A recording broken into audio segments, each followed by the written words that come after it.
प्रभु यीशु मसीह के नाम से और एक बार आप सब लोगों को धन्यवाद। ब्रदर न्यूटन के इस पेज के लिए धन्यवाद। आज आप लोगों से इस इतवार में परमेश्वर के वचन को बांटना मेरे लिए एक लाभदायक बात रहने पाए और परमेश्वर की दया और परमेश्वर के अनुग्रह की बातें जब हम एक दूसरे से करते हैं तो परमेश्वर हमारे साथ भी बर्ताव करने पाए। एक विषय को लेकर हम आज की इस आराधना में या आज के इस वर्शिप के लिए हम आगे की ओर बढ़े। प्रभु हमारे साथ बर्ताव करे, उसकी दया हमारे साथ होने पाए। कुछ देर हम अपने आंखों को बंद करें और परमेश्वर की ओर ताके और प्रभु को कहे कि परमेश्वर जैसा आप चाहते हैं वैसा हमारे जीवन में कार्य होने पाए। जैसे आपकी मर्ज़ी स्वर्ग में पूरी होती है उसी तरह से आपकी मर्ज़ी हमारे जीवन में भी पूरी होने पाए। कहकर हम अपने आप को, अपने जीवन को परमेश्वर के हाथों में सौंपे और उसकी दया की बातों को स्मरण करें। Hallelujah, hallelujah. धन्यवाद यीशु, धन्यवाद यीशु, धन्यवाद यीशु। ओ परमेश्वर, हालेलुया, हालेलुया, हालेलुया। ओ स्वर्गीय परमेश्वर, हालेलुया।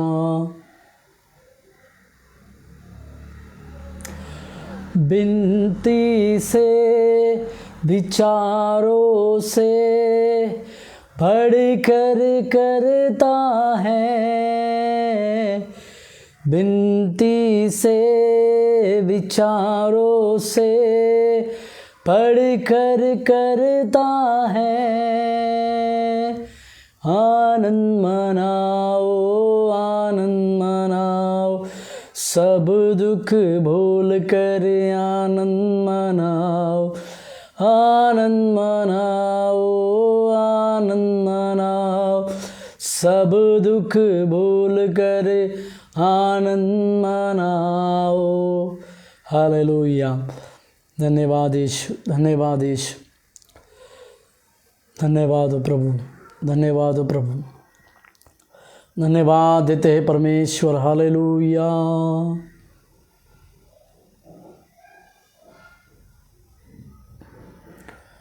स्वर्गीय महान परमेश्वर, हालेलुया, हालेलुया, हालेलुया।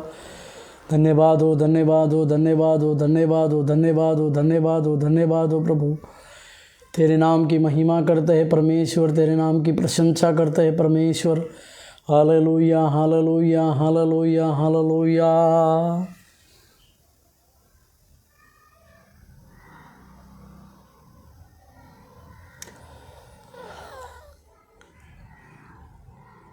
थक चुका हूँ मैं, जीवन का तू ही सहारा,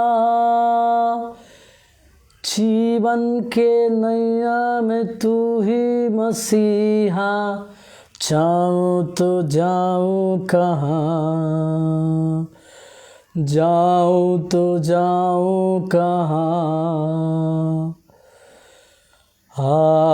पवित्र आत्मा मेरे दिल में पवित्र आत्मा मेरे दिल में मेरे जीवन को तू ही चला, मेरे जीवन को तू ही चला। पवित्र आत्मा मेरे दिल में पवित्र आत्मा मेरे दिल में प्यासा आया हूँ मैं, मुझको तू जल पिला, प्यासा आया हूँ मैं, मुझको तू जल पिला। जीवन के सफ़र में तू ही मसीहा, जाऊँ तो जाऊँ कहाँ। जीवन के सफ़र में तू ही मसीहा, जाऊँ तो जाऊँ कहाँ। आप पवित्र आत्मा मेरे दिल में आप पवित्र आत्मा मेरे दिल में हालेलुया। तेरा धन्यवाद देते हैं परमेश्वर। हालेलुया। O worship you Lord. हालेलुया। धन्यवाद हो परमेश्वर, धन्यवाद हो परमेश्वर, धन्यवाद हो परमेश्वर। तेरे नाम की महिमा करते हैं परमेश्वर, तेरे नाम की प्रशंसा करते हैं परमेश्वर। Hallelujah, hallelujah. ओ धन्यवाद, धन्यवाद, धन्यवाद हो, धन्यवाद हो, धन्यवाद हो प्रभु। यहोवा चरवाह मेरा, कोई घटी मुझे नहीं है। हरी चराइयों में मुझे स्नेह से चलाता वो है। यहोवा चरवाह मेरा, कोई घटी मुझे नहीं है। हरी चराइयों में मुझे स्नेह से चलाता वो है। मृत्यु के अंधकार से मैं जो जाता था, प्रभु यीशु करुणा से तसल्ली मुझे दी है। मृत्यु के अंधकार से मैं जो जाता था, प्रभु यीशु करुणा से तसल्ली मुझे दी है। यहोवा चरवाह मेरा, कोई घटी मुझे नहीं है। हरी चराइयों में मुझे स्नेह से चलाता वो है। Thank you Lord. Hallelujah, hallelujah. धन्यवाद हो यीशु।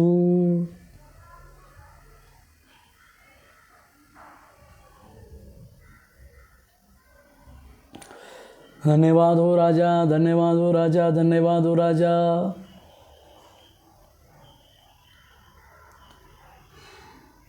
धन्यवाद हो प्रभु।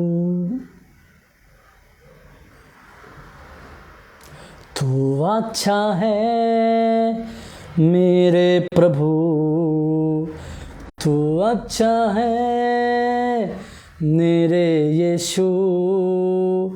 तू अच्छा है मेरे प्रभु, तू अच्छा है मेरे यीशु। जब तक जीऊँ मैं कहता रहूँ, तू अच्छा है मेरे प्रभु। जब शत्रु वार करने लगे, मेरे निकट सब गिरने लगे।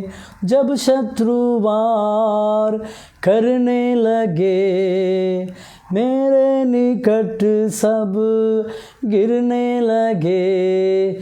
उसने कहा तेरी ढाल मैं हूँ, नहीं छू सकता जब साथ हूँ। उसने कहा तेरी ढाल मैं हूँ, नहीं छू सकता जब साथ हूँ। तो अच्छा है मेरे प्रभु, तू अच्छा है मेरे यीशु। जब तक जीऊँ मैं कहता रहूं तू अच्छा है मेरे यीशु। जब शेरों के मैं बीच पड़ा, सोचा जीवन अब अंत हुआ। जब शेरों के मैं बीच पड़ा, सोचा जीवन अब अंत हुआ। उसने भेजा अपना स्वर्गदूत, मेरा मसीहा प्रभु यीशु।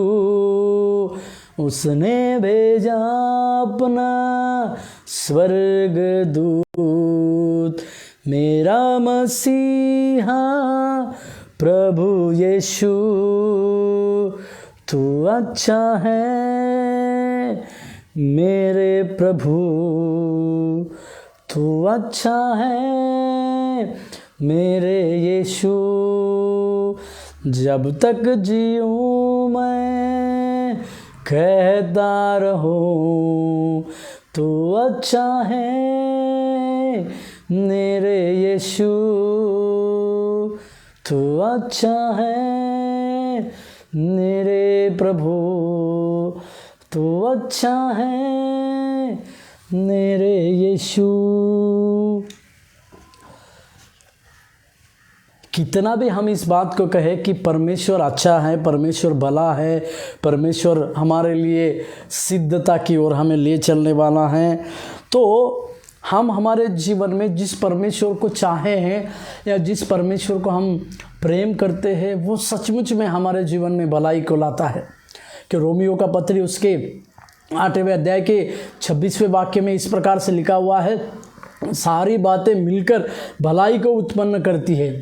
वो परमेश्वर हमारे और आपके जीवन में भलाई की बातों को उत्पन्न करता है, भलाई की बातों को करने वाला परमेश्वर है। इस परमेश्वर की ओर हमारा ध्यान और हमारी सारी बातें आकर्षित होने के बाद परमेश्वर हमारे जीवन में बहुतायत से कार्य करता है। इस बातों को हम हमारे जीवन काल में कभी भी ना भूलने पाए। प्रभु के नाम की महिमा और प्रशंसा होने पाए, प्रभु की स्तुति और महिमा होने पाए, क्योंकि परमेश्वर बहुतायत से हमारे जीवन में कार्य करता है। हालेलुया। और एक बार हमारे प्रिय मित्र न्यूटन के लिए धन्यवाद, उनके इस पेज के लिए धन्यवाद। नए साल में हम पहली बार इस पेज की ओर से जुड़कर कुछ परमेश्वर की बातों को आप तक पहुंचाने के लिए प्रभु ने अगुवाई किया। इसी के लिए परमेश्वर के नाम को मैं ऊंचा उठाता हूं, परमेश्वर के नाम को मैं धन्यवाद देता हूं। एक खास ज़रूरी विषय को लेकर मैं आपके सम्मुख में आया हूं। दुनिया और मसीह।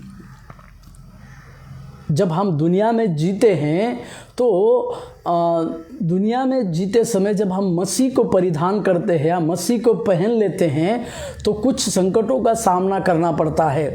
पर अगर एक वचन को पौलुस की भाषा में अगर कहा जाए, एक वचन को पढ़े, गलतियों की पत्री उसका 2 अध्याय का 20वां वाक्य, गलतियों की पत्री उसके 2 अध्याय का 20वां वाक्य।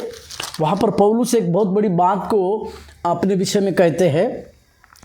गलातियों की पत्री 2 अध्याय के 20 वाक्य, मैं मसीह के साथ क्रूस पर चढ़ाया गया हूँ, अब मैं जीवित न रहा पर मसीह मुझ में जीवित है, और मैं शरीर में अब जो जीवित हूँ तो केवल उस विश्वास से जीवित हूँ जो परमेश्वर के पुत्र पर है, जिसने मुझसे प्रेम किया और मेरे लिए अपने आप को दिया।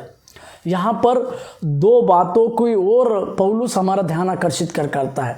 सबसे पहली बात है, शरीर की दशा में वो जीवन को बिता रहा है, परंतु वो इस बात की ओर संकेत करता है कि वो मसीह के साथ उस क्रूस पर चढ़ाया गया। जो 2023 साल पहले जो मसीह क्रूस पर लटकाया गया, उसी मसीह के क्रूस की उपमा वो अपने शरीर को देता है, इस प्रकार से कहते हुए कि मैं उस मसीह के साथ क्रूस पर लटकाया गया।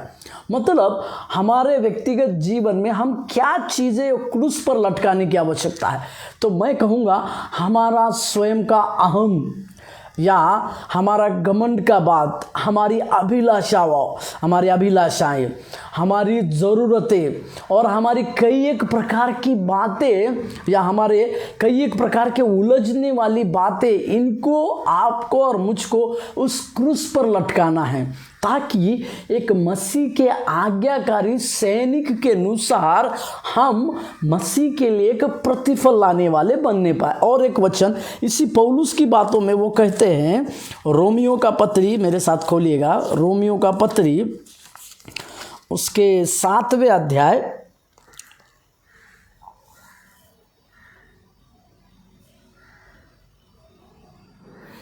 रोमियो का पत्री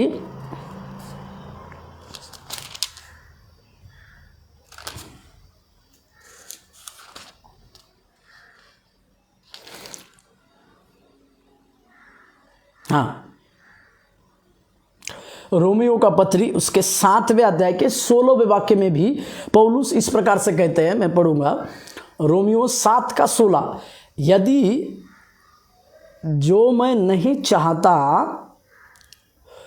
वही करता हूं तो मैं मान लेता हूं कि व्यवस्था भली है, तो ऐसी दशा में उनका करने वाला मैं नहीं वरन पाप है जो मुझ में बसा हुआ है। क्योंकि मैं जानता हूं कि मुझ में अर्थात मेरे शरीर में कोई अच्छी वस्तु वास नहीं करती। इच्छा तो मुझ में है परंतु भले काम मुझसे बन नहीं पड़ते।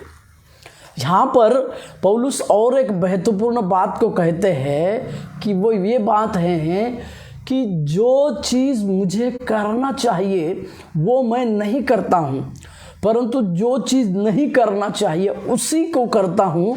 तो ये चीज़ मेरे अंदर का, मतलब वो मैं नहीं करता हूँ परंतु मेरे अंदर का एक पाप है जो मुझे इस चीज़ को करने के लिए मजबूर करता है।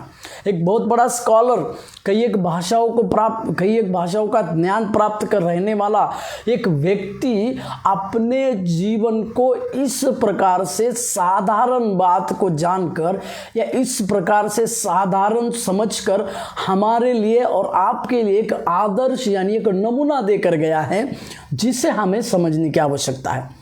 ये मेरा विषय नहीं है, परंतु मैं आपको एक रूपरेखा के बारे में या कुछ और कई एक बातों के बारे में मैं आपको इस बात को सिखा रहा था कि आज हम जिस विषय के ऊपर अपना ध्यान को आकर्षित करेंगे वो है मसीह, दुनिया और मसीह में जी, दुनिया में जीना और मसीह, इसमें हमें कुछ फर्क की बातों को समझना।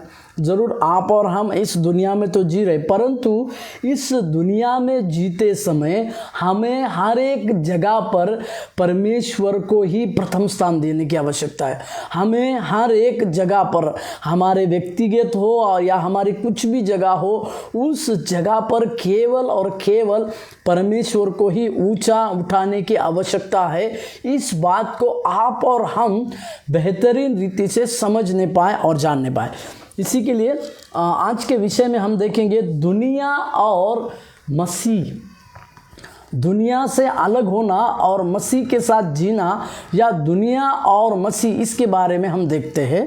मेरे साथ एक वचन को पढ़िएगा, रोमियो का पत्री 12वें अध्याय पहला और दूसरा वाक्य, रोमियो का पत्री 12वें अध्याय पहला और दूसरा वाक्य, जहाँ पर पौलुस लिखते हैं, इसीलिए हे भाइयों, मैं तुमसे परमेश्वर की दया स्मरण दिलाकर विनती करता हूँ कि अपने शरीरों को जीवित और पवित्र और परमेश्वर को भावता हुआ बलिदान करके चढ़ाओ, यह तुम्हारी आत्मिक सेवा है। दूसरा वाक्य, इस संसार के सदृश न बनो, परंतु तुम्हारे मन के नए हो जाने से तुम्हारा चाल चलन भी बदलता जाए, जिससे तुम परमेश्वर की भली और भावती और सिद्ध इच्छा अनुभव से मालूम करते रहो।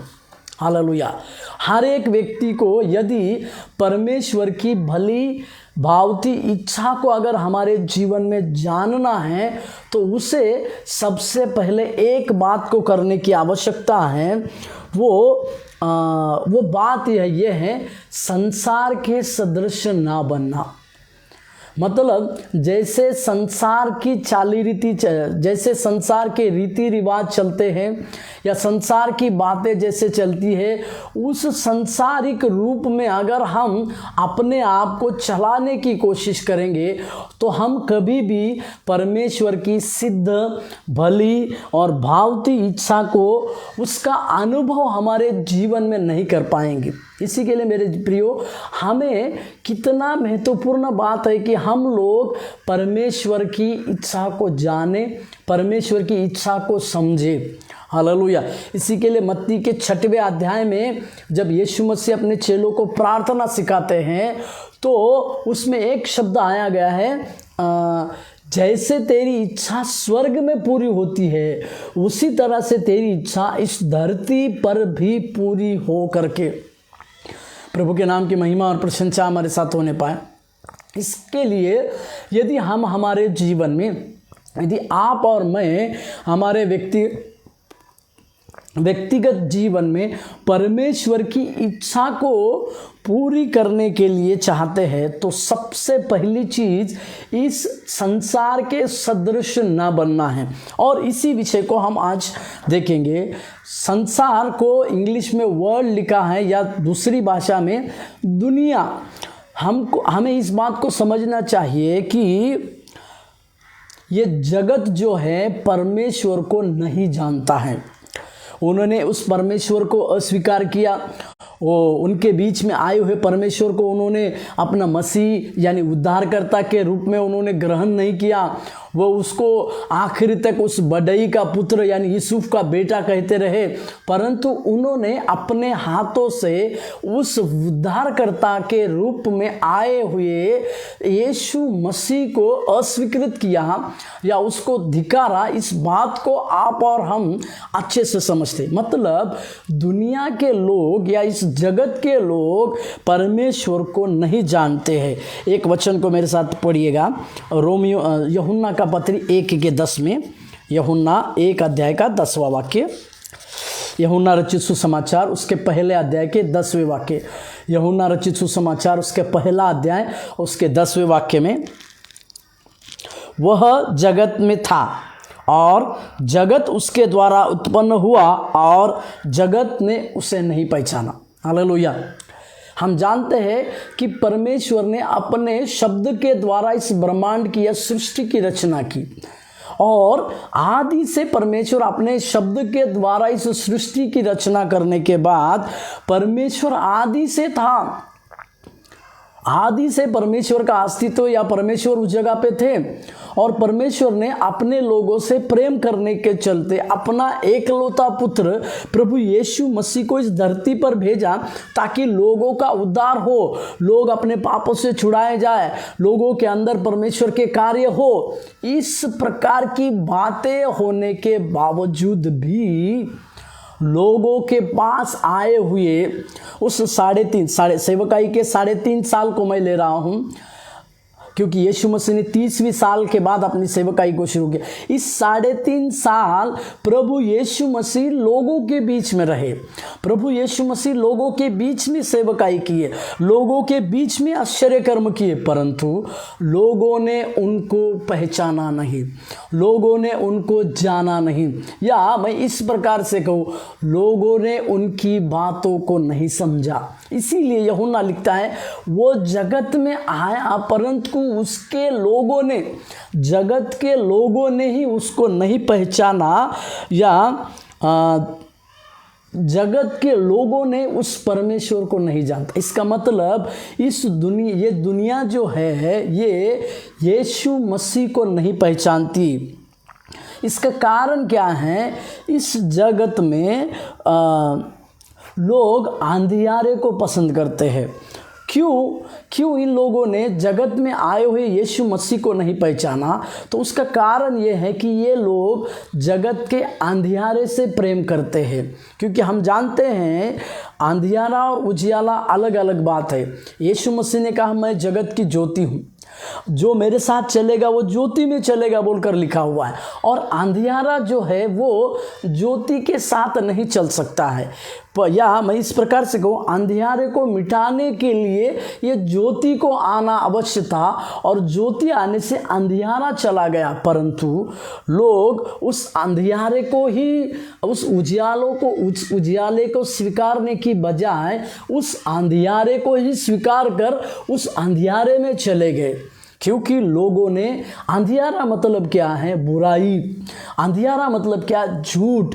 अंधियारा मतलब क्या है? गलत काम। इसके पीछे लोग भागते गए। एक वचन मेरे साथ खोलिएगा।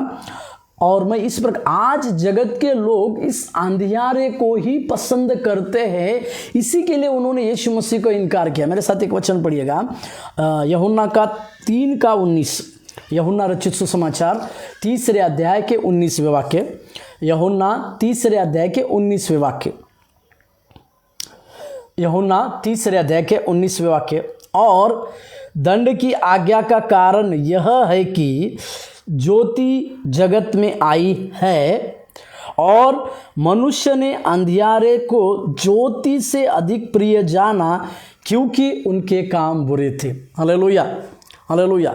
यहाँ यूहन्ना स्पष्ट लिखता है क्यों लोगों ने ज्योति को पसंद नहीं किया, क्यों लोगों ने ज्योति को अपने जीवन में स्थान नहीं दिया। उसका कारण यह है कि वे लोग बुरे थे, जो अंधकार के ओर चलते हैं, जो अंधकार में रह के जीवन जीते हैं, उन लोगों का काम बुरा रहता है।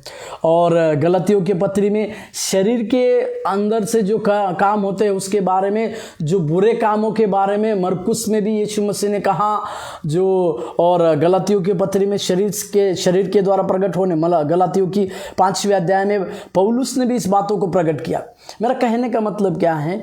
ज्योति को ये लोग ना पसंद करने की जगह और कोई नहीं, तो इनके काम बुरे हैं। और एक बात है कि जगत में, हमें जगत से क्यों दूर होना है, मैं इसके विषय में आपको कह रहा था। सबसे पहली बात, जगत या दुनिया परमेश्वर को जानती नहीं है। दूसरी बात है, वे लोग आत्मिक अंधियारे में रहना पसंद करते हैं।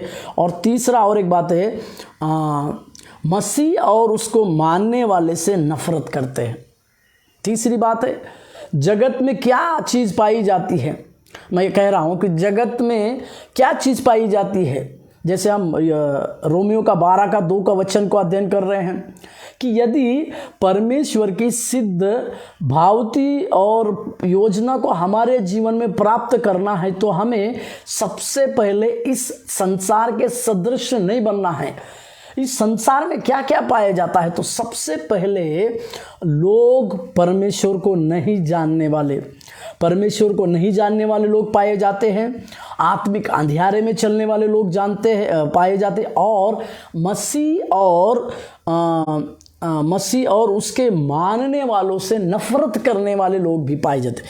एक वचन पढ़ेंगे तो समझेगा। यूहन्ना 7:7 वचन को पढ़िए। यूहन्ना रचित सुसमाचार उसके 7वें अध्याय के 7वें वाक्य। यूहन्ना रचित सुसमाचार उसके 7वें अध्याय के 7वें वाक्य में यहाँ देखिए, यूहन्ना 7वां अध्याय 7वें वाक्य।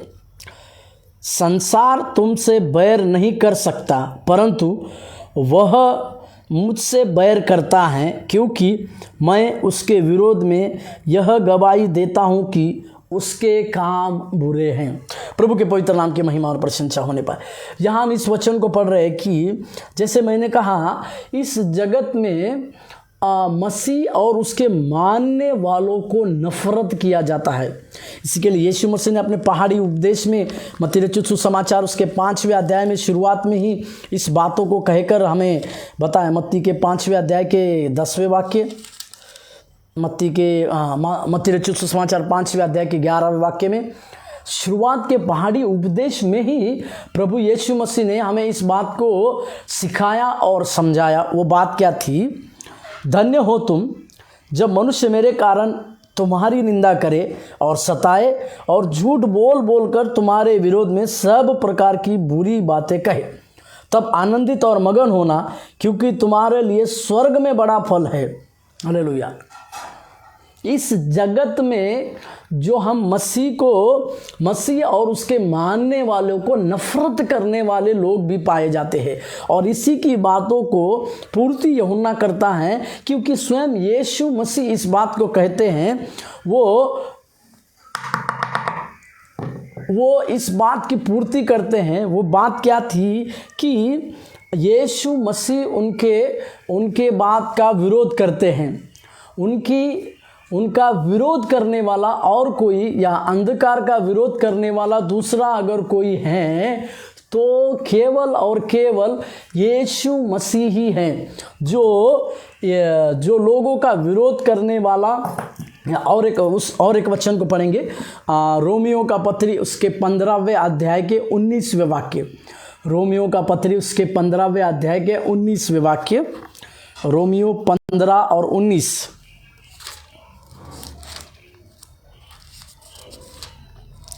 रोमियो 15वें अध्याय के 19वें वाक्य।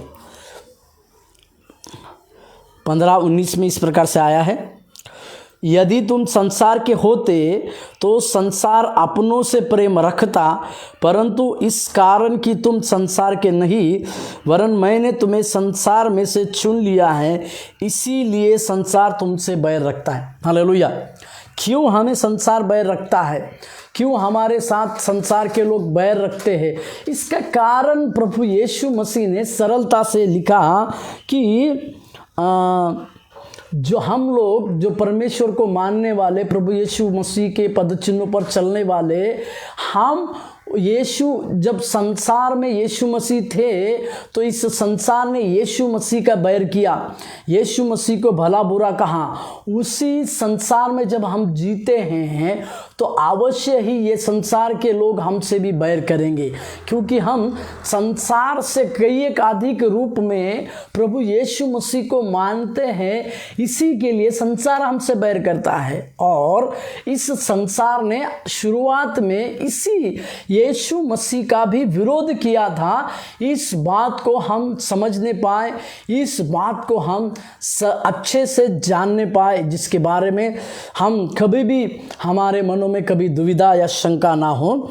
और अभी इस संसार को चलाने वाला एक शासक है। इस संसार में जैसे ज्योति यीशु मसीह को दर्शाती है, यीशु मसीह के काम ज्योति के थे, उसी तरह से इस अंधकार को चलाने वाला शासक या चलाने वाला व्यक्ति शैतान है। बातों को ध्यान से दीजिएगा, समझिएगा। इस शैतान जो है इस जगत के लोगों को चलाता है या समझाता है। इसका शासक या इसका चलाने वाला जगत और उसके बाद जो कुछ बातें पाई जाती है उसको चलाने वाला शैतान है। और एक वचन पढ़िएगा, यूहन्ना 12:31। यूहन्ना रचित सुसमाचार 12वें अध्याय के 31वें वाक्य। यूहन्ना रचित सुसमाचार 12वें अध्याय के 31वें वाक्य।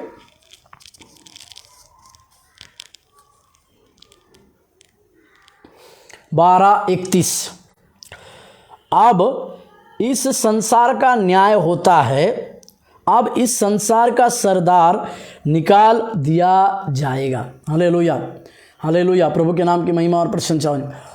यहाँ यीशु मसीह शैतान की ओर अपना ध्यान को दे रहे हैं, यानी इस संसार का सरदार कौन है, इस यीशु मसीह के स्पष्ट शब्दों में शैतान के बारे में लिखा हुआ है। शैतान, यीशु मसीह कहते इस संसार का हाकिम या इस संसार का अधिकारी जो है, शैतान जो है, अब निकाला जाएगा बोलकर यीशु मसीह कहते हैं। यानी ये बात पूरी रीति से होती है कि शैतान इस जगत का शासक। और एक वचन को पढ़िएगा, 2 कुरिन्थियों 4:4। 2 कुरिन्थियों की पत्री उसके 4 अध्याय के 4 वचन। 2 कुरिन्थियों की पत्री 4 अध्याय के 4 वचन में, 2 कुरिन्थियों 4 अध्याय 4 वचन। और उन अविश्वासियों के लिए जिनकी बुद्धि इस संसार के ईश्वर ने अंधी कर दी है, ताकि मसीह जो परमेश्वर का प्रतिरूप है उसके तेजोमय सुसमाचार का प्रकाश उन पर ना चमके। हालेलुया। यहाँ पर पौलुस और एक बात को लिखता है कि अविश्वासियों की बुद्धि इस संसार के ईश्वरों ने अंधी कर दी है।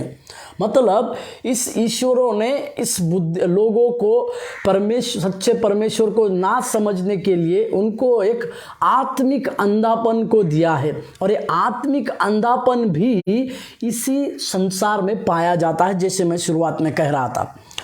हालेलुया मेरे प्रियो। और शैतान इस जगत का शासक जो शैतान है वो परमेश्वर के आत्मा को हासिल नहीं कर सकता। जगत में रहने वाले लोगों के अंदर जो परमेश्वर के पुत्र हैं, जिनको परमेश्वर ने बुलाया है विश्वास के, यूहन्ना के पहले अध्याय के 12वें वचन के अनुसार जितनों ने उसके ऊपर विश्वास किया उसको उन्होंने अपने पुत्र होने का अधिकार दिया। इन सब पुत्रों के ऊपर या परमेश्वर की आत्मा प्राप्त किए हुए सारे लोगों के ऊपर वो परमेश्वर की आत्मा को हासिल नहीं कर सकता। यानी दुष्ट जो है परमेश्वर की आत्मा को हासिल नहीं कर सकता है। इस बातों को आप समझे। मेरे साथ एक वचन पढ़िएगा, यूहन्ना 14:17। यूहन्ना रचित सुसमाचार उसके 14वें अध्याय और उसके 17वें पद। यूहन्ना रचित सुसमाचार की पत्री उसके 14 अध्याय के 17वें वाक्य को, यूहन्ना 14:17। अर्थात सत्य का आत्मा जिसे संसार ग्रहण नहीं कर सकता, क्योंकि वह न उसे देखता है न उसे जानता है। तुम उसे जानते हो क्योंकि वह तुम्हारे साथ रहता है और वह तुम में होगा। यहाँ पर यीशु मसीह पवित्र आत्मा के विषय में कहते हैं। मैं इस प्रकार से कहूँ, जो लोग परमेश्वर की आत्मा को प्राप्त करते हैं, जो लोगों का जीवन पवित्र आत्मा से भरा हुआ रहता है, उस पवित्र आत्मा को वो दुष्ट जो है हासिल नहीं कर सकता। पवित्र आत्मा की बातों को दुष्ट हासिल नहीं कर सकता। इसी के लिए जगत में कई एक प्रकार के डॉक्ट्रिन में आत्मा के बारे में अलग अलग सिद्धांतों में हम देखते हैं। कई एक जगहों में कई एक प्रकार के आत्मा के अलग अलग सिद्धांतों को देखते हैं। कुछ लोग आत्मा पिता की आत्मा को मानते हैं, या कुछ लोग सिर्फ पुत्र की आत्मा को मानते हैं। इस प्रकार के कई एक प्रकार के आत्मा को बारे में देखते हैं। परंतु वचन हमको ये बतलाती है कि परमेश्वर की आत्मा को दुष्ट की आत्मा कभी हासिल नहीं कर सकती है। इसी के लिए दुष्ट का झटपटाना इस बातों के लिए है। और अभी हम उसके शत्रु के कुछ ज्ञान के बारे, शत्रु की कुछ खासियतों के, यानी शत्रु क्या क्या हमारे जीवन में कर सकता है, या शत्रु के जो इस जगत में शत्रु ने जो बातों को दी है, इस जगत में शत्रु ने कई एक प्रकार की बातों को रखा है, वो क्या बातें हैं इसके विषय भी हम थोड़ा सा ध्यान डालेंगे। उसका यानी शत्रु की ओर से दिया जाने वाला ज्ञान एक बेवकूफ़ी है। मेरे साथ एक वचन पढ़िएगा, पहला कुरिन्थियों के पत्री 1:20।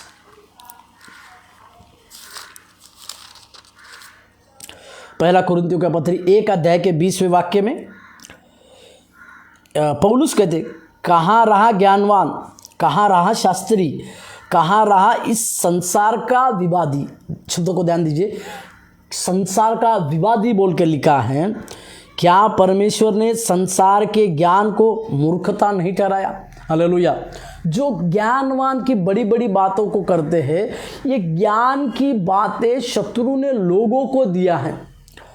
कई प्रकार के ज्ञान रखने वाली बातें, जैसे हम जानते हैं यीशु मसीह के समय में शास्त्री और फरीसी ये ज्ञानवान लोग थे, परंतु वो सारी बातों को मानते थे, परंतु यीशु मसीह ही इस जगत का उद्धार करता है, इस बारे में उनका आंखें बंद रहती थी, क्योंकि वो ये समझते थे कि ये बड़ई का पुत्र है, ये यूसुफ का बेटा है। इसी के लिए उन्होंने अपने उद्धारकर्ता को अस्वीकार किया।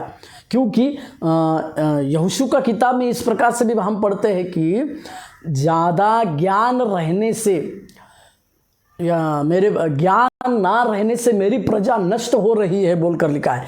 इस जगत में शत्रु ने जो ज्ञान को रखा है वो ज्ञान उसका कुछ भी सारांश नहीं है, उस ज्ञान की कुछ भी बातें नहीं है। इसे आप और हम समझे, उसका ज्ञान जो है वो मिटने वाला ज्ञान है, उसका ज्ञान से हमारे जीवन में कभी लाभ नहीं होगा। ये ज्ञान एक विवादी जो शत्रु जो है, जो विवाद करने वाला है, उसने लोगों के अंदर दिया हुआ है, परंतु उस ज्ञान का हमारे जीवन में कुछ भी असर नहीं होगा, क्योंकि हम जानते हैं कि परमेश्वर ने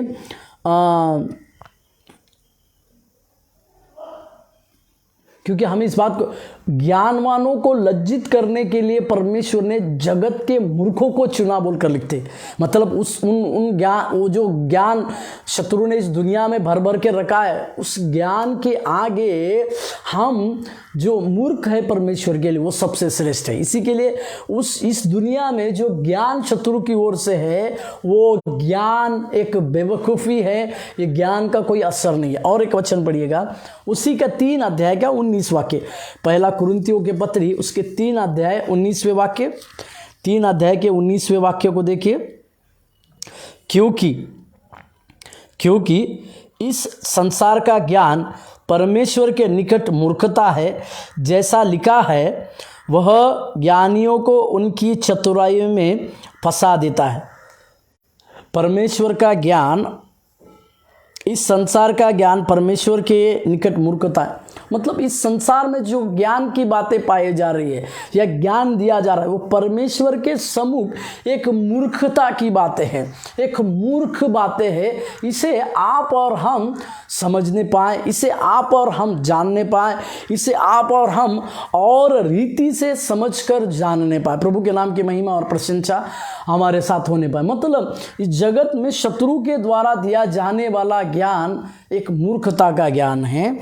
और एक बात है, वह अस्थाई है। एक वचन अस्थाई है, उसका कोई स्थिरता का बात उसका नहीं है।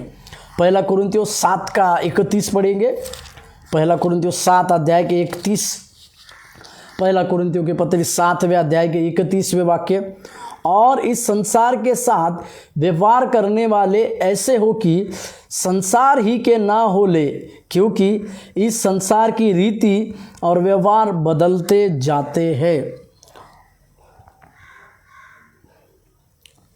यानी ये संसार की रीति बदलते जाते हैं, मतलब उसका ज्ञान जो है वो अस्थायी रूप में है, उसका कोई स्थिरता नहीं है। जो शत्रु जो दुनिया में जीने वाले लोगों के लिए जो दुष्ट एक ज्ञान की बातों को देता है, वो ज्ञान अस्थिर है, अस्थायी है, क्योंकि जगत की ज्ञान की बातें बदलते रहती है। और एक वचन पढ़िएगा, दूसरा कुरिन्थियों 4 का 18, दूसरे कुरिन्थियों की पत्री 4 अध्याय के 18वें वाक्य, दूसरे कुरिन्थियों की पत्री 4 अध्याय के 18वें वाक्य, दूसरा कुरिन्थियों की पत्री 4 अध्याय 18वें वाक्य। और हम तो देखी हुई वस्तुओं को नहीं परंतु अनदेखी वस्तुओं को देखते रहते हैं, क्योंकि देखी हुई वस्तुएं थोड़े ही दिन की है, परंतु अनदेखी वस्तुएं सदा बनी रहती है। Hallelujah, hallelujah. अनदेखी वस्तुएं सदा बनी रहती है। इसका अर्थ क्या है? परमेश्वर के द्वारा दिया जाने वाला ज्ञान आज हमारे पास ना हो या वो दिखने वाला ना हो, परंतु स्थिर रहता है। हालेलुया, प्रभु के नाम की महिमा और प्रशंसा होने पाए। हालेलुया।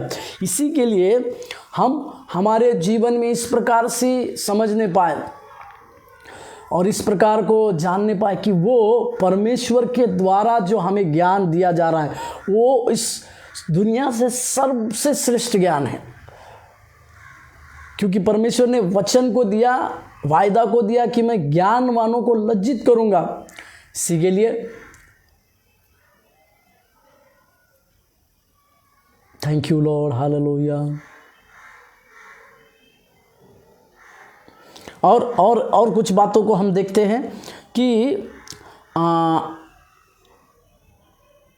बिना ईश्वर आशा के है वे जगत के लोग जो दुनिया में जीते हैं, वे लोग ईश्वर के बिना ईश्वर के आशा के, बिना ईश्वर बिना ईश्वर बिना आशा के है, मतलब उनके पास परमेश्वर नहीं है तो उनके पास आशा भी नहीं है। एक वचन को पढ़िए, इफिसियों का पत्री 2 अध्याय के 12वें वचन। इफिसियों का पत्री 2 अध्याय के 12वें वचन। तुम लोग, इफिसियों का पत्री 2 का 12, तुम लोग उस समय मसीह से अलग और इज़राइल की प्रजा के पद से अलग किए गए और प्रतिज्ञा की वाचाओं के भागी न थे और आशाहीन और जगत में ईश्वर रहित थे। आशाहीन और ईश्वर रहित थे। जो लोग जगत के ज्ञान के ऊपर अपना घमंड को करते, वे लोग आशा रहित और ईश्वर रहित है। इस बातों को हम समझ नहीं पाए, और ये सारी बातें होने के बाद हम और एक, इनसे दोस्ती करना मतलब परमेश्वर से दुश्मनी करना है या परमेश्वर से बैर करना है। इस सारी बातें जगत में आपको और हमको पाई जाती है। जैसे मैंने शुरुआत से कहा कि जगत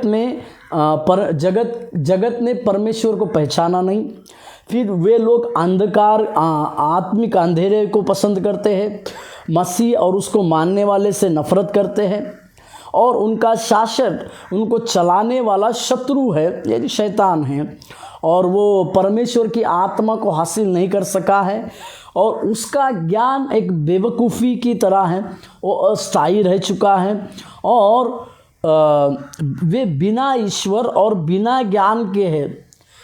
और इतना होने के बाद अगर हम उनसे दोस्ती करते हैं, फिर भी जगत में और जगत के लोगों के बीच में अगर हम दोस्ती करते हैं तो परमेश्वर से हम दुश्मनी को मोल लेते हैं। एक वचन पढ़िए, याकूब का पत्री 4 का 4, याकूब उसका 4 अध्याय के 4 वचन।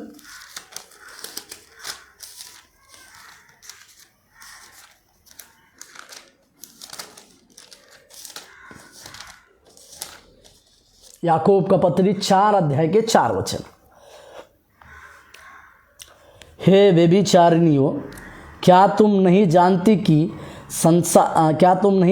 कि संसार से मित्रता करनी परमेश्वर से बैर करना है। क्या याकूब अपने विश्वासियों को, अपने लोगों को इस प्रकार से कहता है, एक शब्द देखे, व्यभिचारिणियों, मतलब संसार के साथ जो साझे में रहते हैं, जो संसारिक बातों के ऊपर चलते हैं, उन सारी लोगों को यहाँ पर याकूब एक व्यभिचारियों के रूप में कहता है। मतलब जो परमेश्वर से दूर है, और उनको इस बात को कहता है कि संसार से मित्रता करना मतलब परमेश्वर से बैर करने के बराबर है। इस बातों को हमें भी समझना चाहिए, इस बातों को हमें भी ध्यान देना चाहिए कि संसार से मित्रता करना मतलब परमेश्वर से बैर करना है। इस बातों को हम समझ नहीं पाए। मेरा कहने का मतलब कि संसार की बातें जो है, हमें संसार और मसीह जिसके विषय में हम लगातार देखते हैं, इसमें और कुछ बातों को समझ नहीं पाए हम कि इस संसार में घमंड और अभिलाषा से भरी बातें हैं। इस संसार में यदि हम जीते समय मसीह के बिना जीवन जीते हैं तो हमारा जीवन कुछ नहीं। इसी के लिए उसी बातों को मैं दोहरा के ख़त्म करता हूँ कि ये दुनिया जो है परमेश्वर को नहीं जानती है, उन्होंने ज्योति को स्वीकारा नहीं, और वो लोग अंधकार में, आत्मिक अंधियारे में थे, पहला मुद्दा। दूसरा, मसीह और उसको मानने वालों से वो नफरत करते हैं। तीसरा, मैंने कहा उनका शासक एक शैतान है और वो परमेश्वर की आत्मा को हासिल नहीं कर पाया। पांचवा, उसका ज्ञान बेवकूफ़ी है, वो अस्थायी रहा और वो बिना ईश्वर बिना आशा के है। और सबसे बड़ी बात, इस जगत से मित्रता करना मतलब परमेश्वर से बैर करने के बराबर है, जिसे हम समझ नहीं पाए। प्रभु के नाम की महिमा और प्रशंसा होने पाए। यदि संसार के सदृश हम नहीं बनेंगे तो हमारे जीवन में परमेश्वर की सिद्ध भली और भावती इच्छा को हम हमारे जीवन में प्रकट करने के लिए या उस इच्छा को हम हमारे जीवन में पूरी होते हुए देख पाएंगे। आइए अपने आँखों को बंद करें और परमेश्वर की ओर ध्यान लगाए। Thank you Lord, hallelujah. प्रभु से कहें, प्रभु संसार के सदृश ना बनते हुए आपकी ओर देखने के लिए हमारे जीवन में एक अनुग्रह को तो दीजिए। आपकी ओर देखते रहते समय प्रभु आपकी दया हमारे जीवन में होने के लिए आप सहायता और मदद कीजिए करके हम प्रार्थना करते हैं। स्वर्गीय आशीष दे, स्वर्गीय आशीष दे, स्वर्गीय आशीष दे, स्वर्गीय आशीष दे। स्वर्ग को तू खोल, हाथ अपना बढ़ा, स्वर्गीय आशीष दे। स्वर्ग को तू खोल, हाथ अपना बढ़ा, स्वर्गीय आशीष दे। हमको ग्रहण कर प्रभु, हमको ग्रहण कर प्रभु, हमको ग्रहण कर प्रभु, हमको ग्रहण कर प्रभु। जैसे भी है हम हैं तेरे, हमको ग्रहण कर प्रभु। जैसे भी है हम हैं तेरे, हमको ग्रहण कर प्रभु। यीशु मेरे दिल में आ, यीशु मेरे दिल में आ, यीशु मेरे दिल में आ, यीशु मेरे दिल में आ। खोलता हूँ द्वार, करता इकरार, यीशु मेरे दिल में आ। स्वर्गीय परमेश्वर प्रभु धन्यवाद देते हैं, जगत की बातों से बचकर प्रभु, जगत के लिए सदृश ना होते हुए प्रभु, केवल आपके लिए, आपके कार्य के लिए परमेश्वर, महिमा की बातों को करने के लिए आप हमें सिद्धता की ओर लेकर जाइए। हमें सहायता कीजिए और मदद कीजिए करके हम प्रार्थना करते। तो अपनी दया हमारे जीवन में देने पाए, तो अपना अनुग्रह हमारे जीवन में देने के लिए हम प्रार्थना करते। तो आशीष दे और अनुग्रह कर, सहायता कर, यीशु मसीह के नाम से प्रार्थना को मांगते, आमीन। प्रभु आपको आशीष देने पाए। धन्यवाद।